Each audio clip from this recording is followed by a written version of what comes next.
Good morning. It is Monday, and it is March the 8th today, and we are with John Stott. He's going to take us through some of the events of the last week, what we call Holy Week. Remember, Easter doesn't come the same time every year, but this is good. This will prime us for thinking through to those events. Yesterday was the triumphal entry. Today is the cleansing of the temple. Suggested reading is Mark 11:15 through 18. And the quote to start us off comes from verse 17. Jesus said, "Is it not written, 'My house shall be called a house of prayer for all nations,' but you have made it a den of robbers." As soon as Jesus entered Jerusalem, so Mark tells us, and before he took any action, he went to the temple and looked around at everything. Verse 11. Then, because it was late, he and the 12 went out of the city for the night.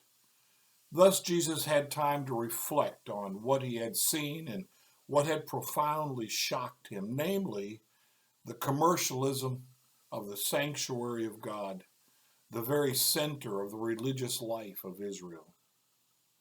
The business of the money changers related to the half-shekel temple tax and to the merchants who were selling cattle and sheep for the sacrifices. This lucrative business had become a monopoly in the hands of the high priests and had led to the gross exploitation of poor pilgrims. It had turned God's house of prayer into a den of thieves, as Jesus said, quoting from Isaiah and Jeremiah.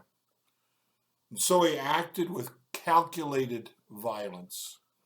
John says he made a whip of cords, which it seems clear he used on the animals, both sheep and cattle, John 2:15, not on human beings.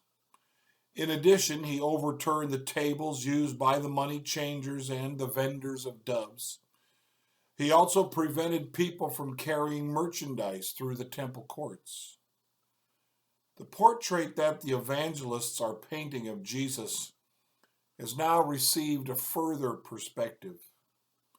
For the Christ who rode into Jerusalem in humility and who wept over the city on account of its willful blindness now brandishes a whip, a symbol of judgment.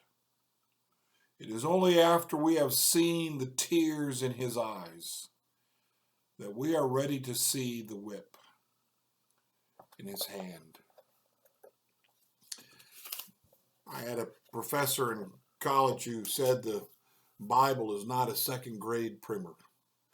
It's not just always easy to understand. There are things we investigate, things that maybe even trouble us. Jesus' actions in the temple that day seem like angry violence, much like we might express. But the way John Stott helps us to see the whole picture, we've seen Jesus weeping over Jerusalem and how they had twisted and turned all that he intended for them into something else. In this case, profiteers were at work at the temple, overcharging for exchanging money, overcharging for sacrifices, making it impossible for Gentiles to come. They set this all up in a part of the temple called the Court of the Gentiles. And that's where they did their business. Made it impossible for them to come into that place with a heart desiring to seek the God of Israel, God seekers. And so that's who they were interfering with. That's whom they were stopping. And that's why Jesus says, "Is it not written, 'My house will be called a house of prayer for all the nations'?" For all the nations. That's an incredible truth that we need to take hold of to make sure that our hearts are open to all the nations. That we understand that Jesus has had and has a burden for all the nations.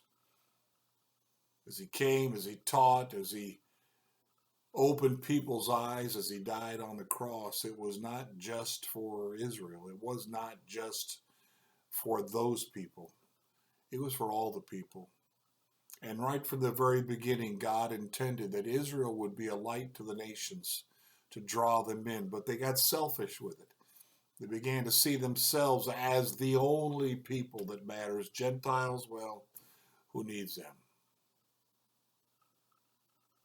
We need to learn from that and understand that the gospel, Christianity, the church, not just for a few select people.